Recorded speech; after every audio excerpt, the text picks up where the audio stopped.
Time now for the Friend Zone. We invite people from within the building, our friends here at Fox, onto the show and tell you something you didn't know about them before. Tonight, we're honored to have on my old friend, Greg Gutfeld, co-host of The Five, host of The Greg Gutfeld Show, and a man who can rip phone books in half with his hands. Greg, I don't think a lot of our viewers know that you were at one point like a steroid guy, like massive, huge. Again, you lie.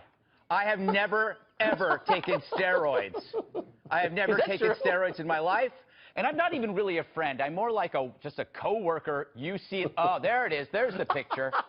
By the way, that was me when I was, I wasn't editor of Men's Health yet. I guess I was their creative director, and I was teaching some kid how to lift weights on America's Talking, which was like a network. Did they have uniforms at Men's Health? Did you have to wear the leotard, or was that voluntary? I wore it wherever I went, even in the shower. I was one of those people, Tucker. Tucker lies. Tucker lies. By the way, the editor, that girl at Teen Vogue, she destroyed you, Tucker. She destroyed you.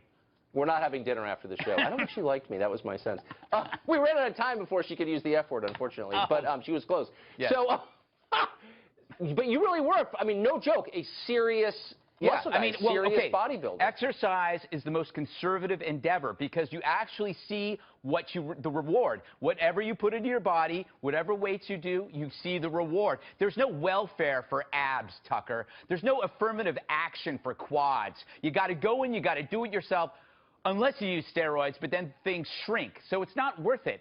So you actually have to put the effort in to get the reward. There are no commies in the gym. Well, so what was your favorite muscle? Well, I believe that the abs were the 90s bicep. And I'd like to think that I helped engineer the ab phenomenon, like the 5 steps to flatter abs. I think I wrote that cover line, and I also wrote the cover line, the worst 5 things you can do for your abs, which I just flipped the article for the next month and added and then changed the cover line. Little trick there. What our viewers don't recognize is that you're not joking. You really were. And by the way, you're still in great shape. I think we have video of you doing push-ups on TV. Do we have that? Oh, yes. Am I clothed? Oh, yeah. This was on Kathy Lee's show. And I did not know I was doing this. And I'd been out all night the night before. So there were things coming up as I was doing that. Do you still do this? What's your workout regimen? I go to the gym every morning. I go to Equinox. I get on the stair climber. I write my notes for the 5. And then I don't go too fast because I am old. And then I do, some light weights. You should try it, Tucker, instead of running through Times Square chewing Nicorette gum.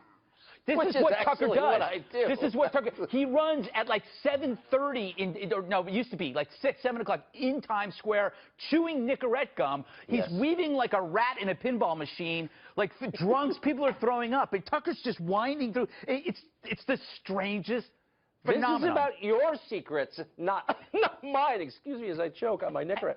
Greg, it was great to see you. You're fitter than I ever realized. I'm not going to ask you to show your abs. We'll see them later. They're hidden. Thanks, man.